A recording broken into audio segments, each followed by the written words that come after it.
साम्राज्यवाद आणि फॅसिझम ही एकच प्रतिगामी बाजू आहे.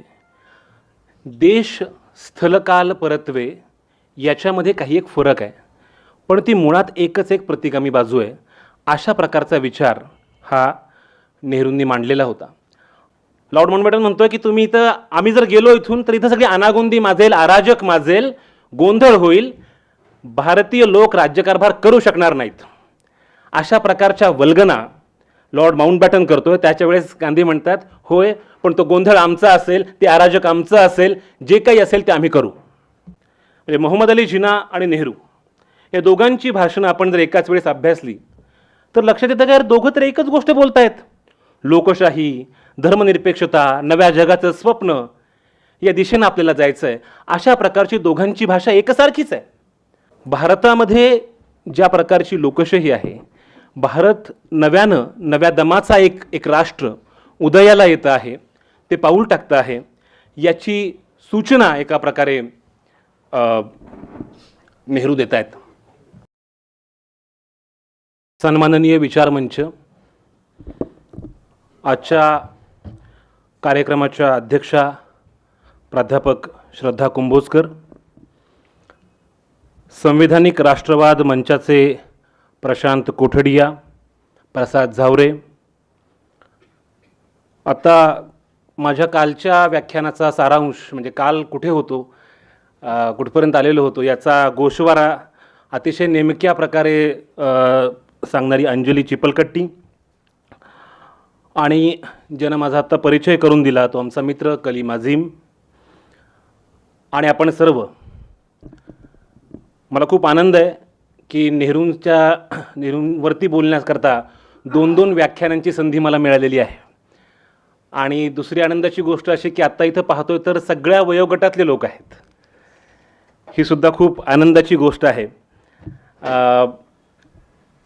पहिला मुद्दा म्हणजे आजच्या कार्यक्रमाच्या अध्यक्षा श्रद्धा कुंभोजकर याच्या अगोदरच्या चतुसूत्रमध्ये लिहित होत्या आणि या नव्या चतुसूत्रमध्ये आमच्यासारखी एक नवी पिढी लिहिते आहे. हा एक योगायोग आहे. आणि दुसरी गोष्ट अशी की त्यांचं नाव जरी श्रद्धा असलं तरी श्रद्धेच्या आधारे ते इतिहास लेखन करत नाहीत. सावित्रीबाई फुले पुणे विद्यापीठातले अनेक लोक इथे आलेले आहेत. त्यांना कल्पना आहे की आंबेडकर भवनमध्ये राज्यशास्त्राच्या वरती शीर्षस्थानी इतिहास आहे आणि त्याच्यामुळे शब्दशः सुद्धा इतिहासवरती आहे. त्यामुळे त्या इथं अध्यक्ष असताना मांडणी करणं ही खूप आनंदाची गोष्ट आहे. शिवाय काल आपण बोललो त्याप्रमाणे नेहरूंवरती बोलणं की ज्यांच्याकडं अक्षम्य असं दुर्लक्ष झालेलं आहे त्यांच्याविषयी मांडणी करायला मिळणं मला ही खूप आनंदाची आणि एका अर्थानं मला ही खूप संधी वाटते की त्या माध्यमातून आपण नेहरूंचा विचार इथं मांडू शकतो. म्हणजे अगदी सुरुवातीलाच मी कालही म्हणालो त्याप्रमाणे मी काही डिस्क्लेमर पुन्हा एकदा देणार आहे जे मी कालही दिले होते की मी नेहरू तज्ज्ञ नाही, मी नेहरू भक्त नाही. भक्त आणि मी हे एका वाक्यात येऊ शकत नाही. फार तर फार फेसबुकच्या थ्रेडवरती येऊ शकतात. त्याच्यामुळे मी भक्त नाही, मी नेहरूवादी नाही, पण नेहरूंचा विचार आजच्या काळामध्ये अतिशय प्रासंगिक आहे असं मला वाटतं. किंबहुना नेहरू त्यांच्या काळामध्ये सुद्धा जेवढे त्यांचं औचित्य मूल्य नसेल तेवढं आज अधिक आहे असं मला वाटतं. अशा एका आग्रही अभ्यासकाच्या भूमिकेतून मी आपल्यासमोर मांडणी करणार आहे. आणि या सगळ्या त्यांच्या विचारांकडं निर्देश करण्यापूर्वी मला एक प्रसंग सांगावासा वाटतो. माझ्या आजीचा साखरपुडा 29 मे 1964 साली झाला आणि त्यांचं लग्न अजून व्हायचं होतं, पण त्याच्या अगोदर सगळी जी पूर्वीच्या पद्धतीची पारंपरिक पद्धती सगळी जी पाहणं हे करणं अशा सगळ्या पद्धतीच्या गोष्टी झालेल्या होत्या. 29 मे ही तारीख ठरलेली होती आणि 27 मेला नेहरूंचं निधन झालं. ऑलमोस्ट जवळपास 50 वर्षांनंतर माझ्या आजीनं मला सांगितलेली गोष्ट आहे. ती म्हणाली की मला नको वाटत होतं साखरपुडा, की अख्खा देश दुखवटा साजरा करतो आहे, दुःखात आहे आणि अशा वेळेस आपण मात्र एका नव्या नात्यामध्ये गुंफले जात आहोत. तर मी तिला म्हटलं मग तू का बोलली का नाहीस, म्हटलं एवढं तुला वाटत होतं ते म्हणले आम्हाला कुठं त्यावेळेस बोलायचं स्वातंत्र्य. पण जर इच्छा माझ्या हातात असतं तर मी माझा साखरपुडा किमान पुढे ढकलला असता. मला असं वाटतं की भारताचं नेहरूंसोबत या प्रकारचं नातं आहे, या प्रकारची आस्था, या प्रकारचा जिव्हाळा नेहरूंसोबतचा आहे. आणि म्हणून मी काल ज्याप्रमाणे म्हणालो की योगेंद्र यादव असं म्हणतात की रिपब्लिक 2.0 जो उल्लेख त्यांनी making sense of Indian democracy आपल्या पुस्तकामध्ये केलेला आहे, की आपण एका गणराज्य 2.0 मध्ये प्रवेश करतो आहोत की काय असं वाटावं. असं असताना गणराज्य 1 काय होतं, ती परंपरा काय होती, तो मूळचा भारत काय होता, ते आपलं भारताचं मूळ रुपडं काय होतं ते समजावून घेणं, याच्याकरता नेहरूंकडे पुन्हा वळावं लागेल असं मला वाटतं. आणि म्हणून कालच्या सगळ्या मांडणीमध्ये मी जाणीवपूर्वक स्वातंत्र्यपूर्व काळामध्ये नेहरूंनी काय केलं, म्हणजे त्यांची प्रामुख्यानं 2 रूपं आपल्याला दिसतात. एक म्हणजे स्वातंत्र्य योद्धा आणि दुसरं म्हणजे देशाचा निर्माता, राष्ट्रनिर्माता. अशा 2 प्रमुख भूमिकांमधून नेहरू मांडणी करतायत. आणि त्याच्यामध्ये त्यांचा जो विचार आहे तो सातत्यानं कसा बदलतोय, ते नव्या नव्या विचारांना कशा प्रकारे सामोरे जात आहेत, याच्याविषयी काही एक भाष्य काल करता आलं. अर्थातच आता कलीमनं बऱ्याच पुस्तकांचा उल्लेख केला. फक्त मी एक दुरुस्ती करतो की राजूरकरांचं पुस्तक मराठीमध्ये आहे, राजूरकर आणि कुरुंदकर पद्मगंधा प्रकाशनामध्ये प्रकाशित केलेलं आहे. आणि त्याच्यामुळे अशा प्रकारची अनेक पुस्तकं, अनेक प्रकारची मांडणी अगोदरच नेहरूंवरती झालेली आहे. आणि जो मनुष्य हा राष्ट्राचा एका अर्थानं सुकाणू ड्रायव्हिंग सीटवरती जो बसलेला आहे, तो इतक्या वेगवेगळ्या परिमाणांनी आपल्याला माहिती आहे, त्याचे आयाम इतके अनेक आहेत, त्यामुळे त्याच्याविषयी अगदी 2 व्याख्यानांमध्ये सुद्धा त्यांना पूर्णपणे न्याय देता येईल असं नाही. आणि म्हणून त्यांच्याच पुस्तकाचं जे शीर्षक आहे ग्लिम्प्सेस, त्याच्यामुळे एका अर्थानं या व्याख्यानामधून सुद्धा काही झलक त्यांच्यावरती टाकण्याचा माझा प्रयत्न असणार आहे. त्यामुळे अर्थातच या सगळ्या मांडणीला काही मर्यादा आहेत. मला 1947 पासूनचा भारत असं जेव्हा मी म्हणतोय तेव्हा मला सगळ्यात सुरुवातीला 15 ऑगस्ट 1947चं नेहरूंचं भाषण डोळ्यासमोर येतं. At the stroke of midnight हे शब्द कानावरती पडतात आणि अक्षरशः अंगावरती काटा येतो, रोमांच उभा राहतं आणि नेहरू बोलू लागतात, नियतीशी असलेला काव्यात्मक करार सांगू लागतात. लॉर्ड माउंटबॅटनला गांधी सांगतात, लॉर्ड माउंटबॅटन म्हणतोय की तुम्ही इथं, आम्ही जर गेलो इथून तर इथं सगळी अनागोंदी माजेल, अराजक माजेल, गोंधळ होईल, भारतीय लोक राज्यकारभार करू शकणार नाहीत. अशा प्रकारच्या वल्गना लॉर्ड माउंटबॅटन करतोय. त्याच्या वेळेस गांधी म्हणतात, होय पण तो गोंधळ आमचा असेल, ते अराजक आमचं असेल, जे काही असेल ते आम्ही करू. नेहरू त्या काव्यात्मक कराराची गोष्ट करतायत आणि या कराराचं नेमकं स्वरूप कसं असेल याविषयी बाबासाहेब मांडणी करतायत. मला असं वाटतं की या प्रकारची मांडणी, म्हणजे आपण भाषण जर ते अभ्यासलं, खरं म्हणजे गंमत अशी झाली होती की नेहरूंनी जे भाषण लिहिलं ते गहाळ झालं, जे भाषण ते ॲक्च्युली करणार होते. आणि मग त्यांनी जे प्रत्यक्षात भाषण केलं ते अतिशय उत्स्फूर्त अशा प्रकारचं, आणि त्याच्यामुळे त्यांच्या भाषणाला एक लय आहे, त्यातली उत्स्फूर्तता आहे. आणि मग जेव्हा तुम्ही नेहरूंचं भाषण पाहता, आणि त्याच वेळेस आपल्याला कल्पना आहे की स्वातंत्र्य मिळालं ते फाळणीच्या जन्मखुणा घेऊन, फाळणीची अतिशय घनघोर जखम भारताच्या उरावरती होती, आणि त्यामुळे पाकिस्तान नावाचा एक दुसरा देश अस्तित्वात आलेला होता. त्यावेळेस मोहम्मद अली जिना यांचं भाषण जर तुम्ही पाहिलं, म्हणजे मोहम्मद अली जिना आणि नेहरू या दोघांची भाषणं आपण जर एकाच वेळेस अभ्यासली तर लक्षात येतं की दोघं तर एकच गोष्ट बोलतायत, लोकशाही, धर्मनिरपेक्षता, नव्या जगाचं स्वप्न, या दिशेनं आपल्याला जायचं आहे. अशा प्रकारची दोघांची भाषा एकसारखीच आहे. मग असं असताना सुद्धा पाकिस्तानचा मार्ग असा का होतो आणि भारताचा मार्ग असा उज्ज्वल प्रगतीचा असा का राहतो? याचं पहिलं तर कारण असं आहे की मेरा भाषण ही मेरा शासन है, अशा प्रकारची भूमिका ही नेहरूंची नव्हती. त्यामुळे भाषणं करणं आणि प्रत्यक्षामध्ये त्या कृतीशी, त्या विचारांशी बांधिलकी असणं, या 2 वेगवेगळ्या गोष्टी आहेत. आणि म्हणून भारताचा जो सगळा जी ट्रॅजेक्टरी आहे, जो आलेख आहे, तो पूर्णपणे वेगळा आहे. अतिशय, म्हणजे आपण जर, मी कालही बोलताना याचा उल्लेख केला की 20व्या शतकाच्या मध्यावरती अनेक वसाहतींना स्वातंत्र्य मिळालं. तिथे लोकशाही येते की काय असं वाटत असताना पण ती लोकशाही अशी हेलकावे खात होती. म्हणजे 20व्या शतकातला सगळ्यात मोठा जर शोध कुठला असेल तर तो लोकशाही हा आहे. आणि लोकशाहीवरती कोणाचं कॉपीराईट नाही. तो एक सामूहिक शोध आहे. आणि त्यासोबतच या 20व्या शतकामध्ये सर्वाधिक हिंसा पण झालेली आहे. या अर्थानं 20वं शतक हे इतर अगोदरच्या शतकांपेक्षा, अगोदरच्या सगळ्या इतिहासापेक्षा व्यवच्छेदकरित्या वेगळं आहे. हिंसा आणि लोकशाही अशा सगळ्या पार्श्वभूमीवरती, आणि आपणही मी म्हटलं त्याप्रमाणे फाळणीच्या जखमा घेऊन आपण पुढे जात होतो. अशा प्रकारची सगळी हिंसा आपण अनुभवत होतो. त्यातून पुढे जायचं तर त्यासाठीची त्या विचारांशी असलेली जी बांधिलकी आहे ती असणं अतिशय महत्त्वाचं होतं. आणि म्हणून नेहरू ज्या प्रकारचा भारत पाहत होते, ज्या प्रकारचा विचार ते मांडत होते, मला असं वाटतं की त्यांच्या सगळ्या विचारांमध्ये प्रामुख्यानं 6 मुद्दे आहेत, 6 प्रमुख घटक आहेत. त्यातला पहिला मुद्दा आहे तो म्हणजे संसदीय लोकशाहीचा. दुसरा मुद्दा आहे तो सर्वसमावेशक राष्ट्रवादाचा. तिसरा आहे तो आंतरराष्ट्रीयवाद किंवा वैश्विक दृष्टिकोनाचा, वैश्विक ज्याला आपण म्हणूयात की परिदृष्टी किंवा पर्स्पेक्टिव्ह अशा अर्थानं. चौथा जो आहे तो अर्थातच समाजवादी विकासाचं प्रारूप.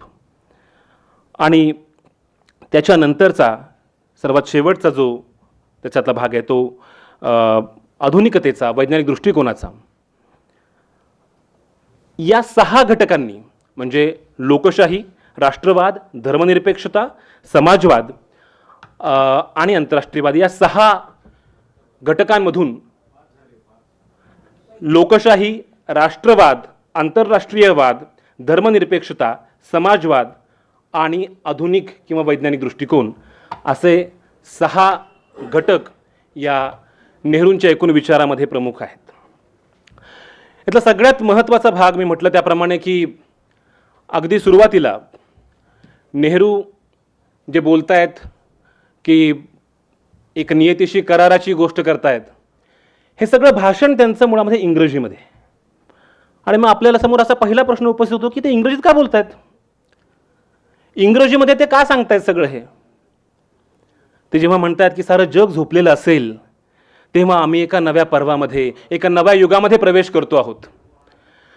त्याचं कारणच मुळात हे आहे की ते त्या झोपलेल्या जगाला सांगतायत की आम्ही एका नव्या जगामध्ये प्रवेश करतो आहोत. भारतामध्ये जी लोकशाही आहे,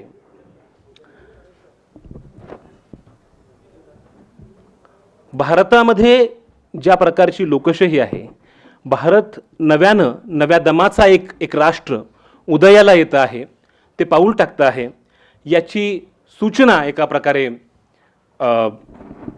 नेहरू देत आहेत.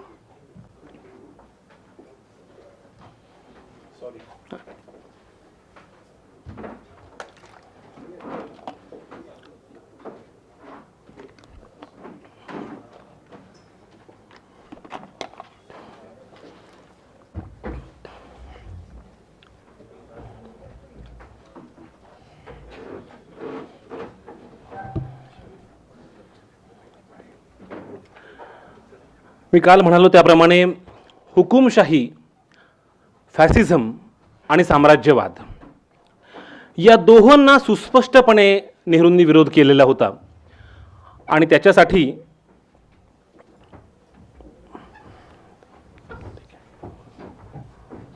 थांबतो.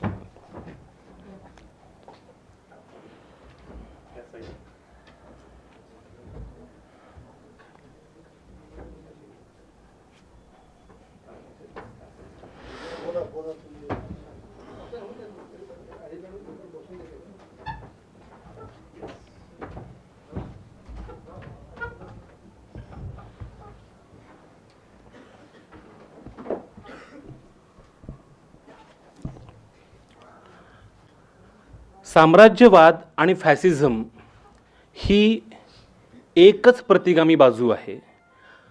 देश, स्थलकाल, परत्वे याच्यामध्ये काही एक फरक आहे, पण ती मुळात एकच एक प्रतिगामी बाजू आहे. अशा प्रकारचा विचार हा नेहरूंनी मांडलेला होता. आणि त्याच्यामुळे एका बाजूला ही गोष्ट खूप सोपी असते की हुकुमशाहीला विरोध, साम्राज्यवादाला विरोध, पण स्वीकारायचं काय? नाकारणं खूप सोपं असतं. पण आपण कुठल्या दिशेनं जायचं आहे, काय स्वीकारायचं आहे, कुठल्या मूल्यांशी आपली बांधिलकी आहे, आणि त्याच्याविषयी आपल्याला स्वच्छपणे सुस्पष्टपणे असं दिसतं की नेहरूंची लोकशाहीविषयी अविचल अशी निष्ठा आहे. त्याच्यामध्ये आपल्याला लक्षात येईल की संसदीय लोकशाहीचं प्रारूप असावं याविषयी ते अत्याग्रही आहेत. मग संसदीय लोकशाही आणि अध्यक्षीय लोकशाहीमध्ये काय नेमका फरक आहे? अध्यक्षीय लोकशाही ही स्थैर्याला, स्टेबिलिटीला अधिक महत्त्व देते. संसदीय लोकशाही ही उत्तरदायित्वाला, रिस्पॉन्सिबिलिटीला अधिक महत्त्व देते, अकाउंटेबिलिटीला अधिक महत्त्व देते. आणि म्हणून स्थैर्यापेक्षाही उत्तरदायित्वाला आम्ही अधिक प्राधान्य देतो आहोत, अशा प्रकारची ती भूमिका होती. आणि त्याच्यासोबतच ही सगळी प्रक्रिया ही सामूहिक निर्णय प्रक्रिया असेल असा आग्रह नेहरूंचा होता.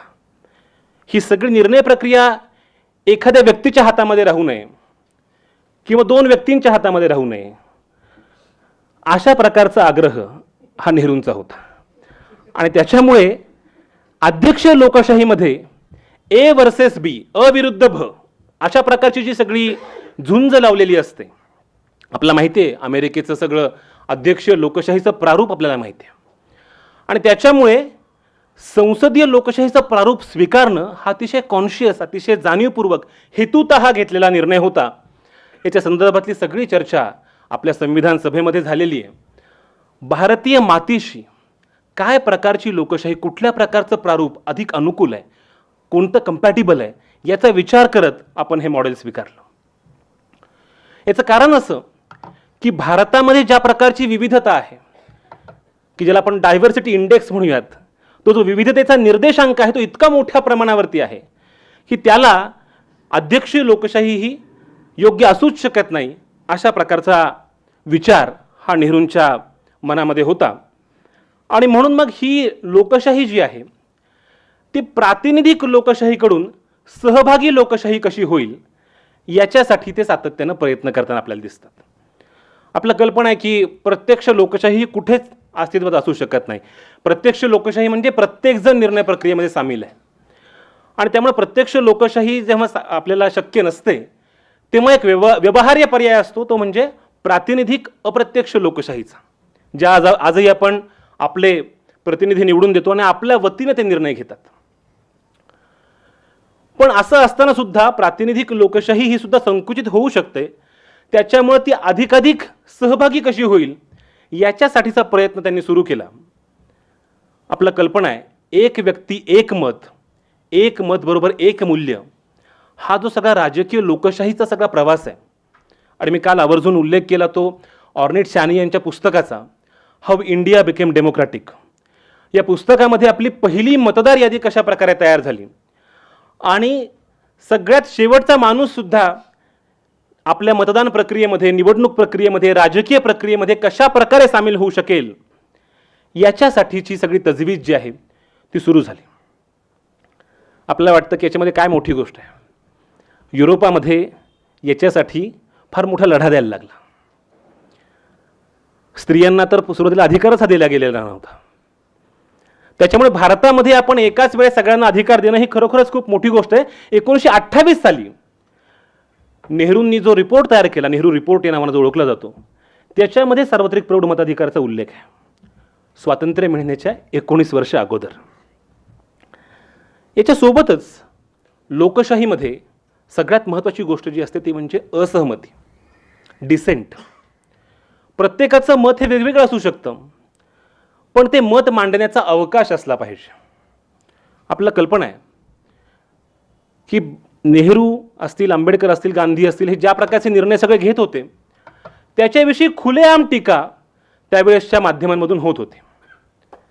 अगदी संविधान सभेमध्ये जे काही सगळी चर्चा सुरू असायची, ते कालच मी के शंकर पिल्लेंचा सुद्धा उल्लेख केला की ज्यांनी कार्टून जे काढलं होतं त्याच्यामध्ये नेहरूंना गाढव दाखवलं होतं.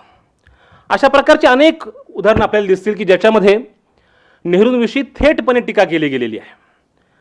अशा वेळेस या पत्रकारांवरती कुठल्याही प्रकारचा UAPA, NSA किंवा अशा प्रकारचे कुठलेही कायदे लावून त्यांना अटक झाली नाही. जे काही आहे, जो काही असहमतीचा आवाज आहे तो मांडता यावा असा अवकाश नेहरूंनी निर्माण केलेला होता. मला असं वाटतं की लोकशाहीचं हे सगळ्यात मोठं स्पिरिट, कारण लोकशाही अशी निर्वातात उभी राहत नाही, त्याच्यासाठीची एक पूर्वपीठिका असायला लागते. आणि म्हणून नेहरूंनी हा जाणीवपूर्वक प्रयत्न केला. आपलं कल्पना आहे की संविधान सभेमध्ये सुद्धा अगदी उजवे लोक होते, डावे लोक होते, यांच्यामध्ये सुद्धा खूप मोठ्या प्रमाणावरती असहमती होती. आणि त्यातून एका किमान समानाच्या मध्यभूमीवरती येण्याचा सगळा प्रवास आपल्याला संविधान सभेतल्या चर्चांमध्ये सुद्धा दिसतो. याशिवाय लोकशाही टिकते ती संस्थात्मक रचनांवरती. त्यासाठी त्या संस्थांची स्वायत्तता असली पाहिजे. आणि म्हणून स्वायत्त संस्थात्मक रचना हा सुद्धा नेहरूंच्या समोर अतिशय महत्त्वाचा मुद्दा होता. आपल्याला कल्पना आहे की काही संस्था या एक प्रकारे, जे मगाशी मी म्हणालो की उत्तरदायित्व निर्धारित करतात. उदाहरणार्थ ईडी ही एक स्वायत्त संस्था आहे. मला याचा काळ बदलायचा किंवा काय क्रियापदाचं मला माहिती नाही, पण अशा प्रकारची ही एक स्वायत्त संस्था जेव्हा असते तेव्हा त्याच्यातून लोकशाही ही कशा प्रकारे इस्टॅब्लिश होऊ शकते, हा सगळा विचार नेहरूंच्या एकूण मांडणीमध्ये आपल्याला दिसतो. आणि सगळ्यात महत्त्वाचं म्हणजे अल्पसंख्याकांच्या हक्काचं रक्षण. ही लोकशाही म्हणजे केवळ बहुमत असं नव्हे. बहुमत हा अर्थातच लोकशाहीमधला अतिशय महत्त्वाचा गाभाभूत मुद्दा आहे, पण लोकशाही इज नॉट इक्वल टू बहुमत अशा प्रकारची मांडणीही आपल्याला नेहरूंच्या अनेक लिखाणांमधून दिसते.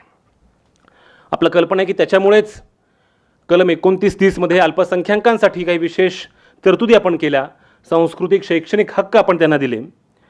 आणि या सगळ्यामध्ये वेगवेगळे समूह कसे सामील असतील, म्हणजे आपल्याला कल्पना आहे की भटके विमुक्त समाज जो आहे की ज्याच्यावरती अनेकदा अशा प्रकारचा शिक्का मांडला जातो की हे सगळे चोर आहेत, या सगळ्यांवरचा हा सगळा जो चोरीचा गुन्हेगारीचा सगळा शिक्का आजही पारधीसारखा शब्द जणू काहीतरी चोर या शब्दाला समानार्थी आहे की काय अशा प्रकारे वापरला जातो.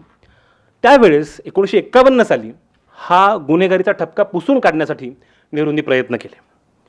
आणि सगळ्यात महत्त्वाची गोष्ट म्हणजे संसदेची गरिमा. ही संसदेची गरिमा टिकवण्याकरता नेहरूंनी अतिशय शर्थीचे प्रयत्न केले, कारण ती जी सगळी प्रक्रिया आहे ह्या प्रक्रियात्मक लोकशाहीशिवाय कुठलीही लोकशाही, मी म्हटलं त्याप्रमाणे, ती अचानक जन्माला येत नाही. त्याची एक सगळी प्रक्रिया तुम्हाला पार पाडायला लागते, विहित प्रक्रिया, ड्यू प्रोसेस. आणि संसदेची ही गरिमा संसदेच्या पायऱ्यांवरती डोकं ठेवून तयार होते असं नाही. त्याच्यासाठी खरोखरच तुमच्या मनामध्ये त्या सगळ्या मूल्यांप्रती आदर असायला लागतो. आणि तो आदर केवळ भाषणांमधून नव्हे, तो तुमच्या कृतींमधून दिसायला लागतो. आणि त्याच्यामुळे अनेकदा संसदेमधल्या चर्चांमध्ये नेहरूंचा सुद्धा खूप तोल जायचा. त्यांच्यावरती टीका झाली की ते अतिशय भडकून बोलायचे, पण त्यांच्या लक्षात येच अनेकदा त्यांनी माफी मागितलेली आहे. आणि सभागृहाची गरिमा टिकवण्याकरता. याचं कारण असं की आपण या सगळ्या लोकांचे प्रतिनिधी आहोत. मी नाही आहे, तर मी अमुक इतक्या लोकांचा प्रतिनिधी आहे, अशा प्रकारची जाणीव असलेला हा नेता होता. आणि म्हणून जेव्हा जो प्रमुख नेता आहे तो सुद्धा अशा प्रकारची भाषा वापरतो. आणि म्हणून नेहरूंनी स्वतःला प्रधान सेवक म्हटले होतं. हे नेहरूंचे शब्द आहेत, अनेकांना हे माहिती नाही. त्याच्यामुळे अनेकदा आपल्याला वाटतं ना की जशी नावं बदलली जातात तसं अनेक गोष्टी ह्या चोरल्या जातात, कॉपी पेस्ट केल्या जातात. असो, मुद्दा असा की या सगळ्या एका लोकशाही चौकटीतून नेहरूंनी देश कसा पुढे जाईल याचा विचार केला. दुसरा त्यांच्या मांडणीतला महत्त्वाचा मुद्दा तो होता राष्ट्रवाद. आपल्या देशाविषयी अनेक प्रकारची मांडणी झालेली आहे की मुळात हा देशच नाही आहे. म्हणजे India as a nation is myth असं विन्स्टन चर्चिल म्हणाला होता. भारत नावाचा देश ही एक दंतकथा आहे, अशा प्रकारची स्वच्छ मांडणी केली गेली होती. ही केवळ एक भौगोलिक अभिव्यक्ती आहे. याचं साधं कारण असं की राष्ट्राची जी युरोपीय पाश्चात्य अशा प्रकारची जी व्याख्या आहे ती वांशिकतेशी, इथनिसिटीशी जोडली गेलेली आहे. एक वंश आणि त्याच्यावरती आधारलेलं राष्ट्र. भारतामध्ये एक वंश नाही, अनेक वंश आहेत, अनेक धर्म आहेत. ज्या प्रकारचे ज्याला आपण म्हणतो हेट्रोजिनस अशा प्रकारचा सगळा जो समाज आहे आपल्या भारतामध्ये, त्याच्यामुळे आपल्याकडे हे राष्ट्रच असू शकत नाही, कारण राष्ट्राची त्यांची व्याख्या या प्रकारची होती. आणि त्याच्यामुळे असं म्हटलं गेलेलं आहे की, आणि हे स्वतः पुन्हा नेहरूंनी म्हटलं आहे, the best you can do about Indian nationalism is that you should not define it. भारतीय राष्ट्रवादाबाबत आपण सर्वाधिक चांगलं काय करू शकतो, तर त्याची व्याख्या न करणं, त्याला व्याख्यांकित न करणं, त्याला कुठल्या एका चौकटीत न हे करणं. बेंजामिन झकेरिया या अभ्यासकानं नेहरूंच्या एकूण राष्ट्रवादाच्या संदर्भातली जी मांडणी आहे त्याच्याविषयी सविस्तर अभ्यास केलेला आहे आणि त्याच्यामध्ये त्यांनी हे उद्धृत केलेलं आहे. मग जर डिफाईन करायचं नसेल तर मग अशा प्रकारे राष्ट्रवाद आकाराला येणार कसा, त्याचं मूळ काय आहे?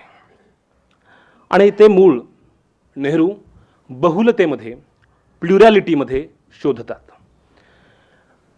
याच्यामध्ये आपल्याला कल्पना आहे की डिस्कवरी ऑफ इंडिया म्हणजे या सगळ्या, म्हणजे हा तर तुरुंगात लिहिलेला त्यांनी ग्रंथ आहे आणि कुठल्याही संदर्भांविना अशा प्रकारे माणूस लिहितो हे केवळ स्तिमित करणार आहे. तिथे भारताची मुळं शोधण्याच्या निमित्तानं ही सगळी बहुलतेची परंपरा नेहरू शोधतात, त्याच्याविषयी मांडणी करतात आणि ते सांगतात की हा राष्ट्रवाद कशा प्रकारे वेगवेगळ्या परंपरांवरती आधारलेला आहे. कबीर, तुकाराम, बुद्ध, मीरा, सुफी परंपरा, महावीर, अगदी अकबरापासून ते झाशीच्या राणीपर्यंत हा सगळा प्रवास डिस्कवरी ऑफ इंडियामध्ये येतो. आणि मग ढाई आखर प्रेम के पढे सो पंडित होय म्हणणाऱ्या कबीराच्या मांडणीवरती आपला राष्ट्रवाद कसा उभा राहील असा ते प्रयत्न करतायत. त्यांना याची कल्पना आहे की इथल्या राष्ट्रवादासमोरचे धोके काय आहेत. म्हणजे 7 डिसेंबर 1947ला नेहरूंनी एक पत्र आपल्या ते दर 15 दिवसाला ते सगळ्या मुख्यमंत्र्यांना पत्र लिहित असत. त्या पत्रामध्ये त्यांनी असा उल्लेख केलेला आहे. ते म्हणतात, मुख्यमंत्र्यांना उद्देशून ते लिहितात, राष्ट्रीय स्वयंसेवक संघ हा एखाद्या खाजगी सैन्याप्रमाणे काम करतो आहे. मला अशी भीती वाटते की ज्याप्रमाणे जर्मनीमध्ये नाझीवाद फोपावला तशाच धर्तीवरती या संघाची पावलं मला दिसतात. मला त्यांच्या कुठल्याही कार्यक्रमामध्ये किंवा त्यांच्या उपक्रमांमध्ये अडथळा आणावा असं वाटत नाही, पण मी आपल्या सगळ्या मुख्यमंत्र्यांना हे सावध करू इच्छितो की यांच्या सगळ्या हालचालींकडे आपण सतर्क असा, त्याच्यावर लक्ष ठेवून असा. याचं कारण असं की मी फार जवळून जर्मनीमध्ये फॅसिझम कशा प्रकारे वाढला हे मी पाहिलेलं आहे, अनुभवलेलं आहे. मध्यम वर्गामध्ये कशा प्रकारची एक वैफल्य निर्माण होतं आणि मग भावनिक आणि अस्मितेच्या आधारावरती कशा प्रकारे फॅसिझम फोपावतो हे मी अनुभवलेलं आहे. आणि त्याच्यामुळे मी आपल्या सगळ्या मुख्यमंत्र्यांना हे सावध करू इच्छितो. हे पत्र 7 डिसेंबर 1947 म्हणजे साधारणपणे गांधी हत्येच्या 2 महिने अगोदरचं आहे. त्याच्याही अगोदर म्हणजे खरं तर स्वातंत्र्यापूर्वीसुद्धा राष्ट्रीय स्वयंसेवक संघाविषयी त्यांनी स्वच्छ मांडणी केलेली आपल्याला दिसते. त्यामुळे भारतीय संघराज्यासमोरचा सगळ्यात मोठं आव्हान हे संघ आहे हे त्यांना स्वच्छपणे माहिती होतं. याच्याविषयी त्यांनी सगळ्यांना सावध केलेलं होतं. आणि म्हणूनच आपल्याला कल्पना आहे की जेव्हा गांधी हत्या झाली त्याच्या वेळेस खरं म्हणजे पटेलांनी राजीनामा द्यावा अशा प्रकारची मागणी सर्वत्र होत होती. ही जो देशाचा राष्ट्रपिता आहे त्याची हत्या होते आणि आपल्याला कल्पना आहे की वल्लभभाई पटेल त्यावेळेस गृहमंत्री होते, त्यामुळे त्यांनी राजीनामा द्यावा अशा प्रकारची मागणी होऊ लागली, पण नेहरूंनी ती फेटाळून लावली. याचं कारण गांधी स्वतः म्हणायचे की मला सुरक्षा नको. पण त्याच्यानंतर पटेलांनी राष्ट्रसंघावरती बंदी घातली, हिंदू महासभेवरती बंदी घातली, मुस्लिम लीगवरती बंदी घातली. आणि त्याच्यामुळे त्यांना ही कल्पना होती की बहुसंख्याकांचा जमातवाद हा राष्ट्रवादाच्या रूपानं प्रकट होऊ शकतो.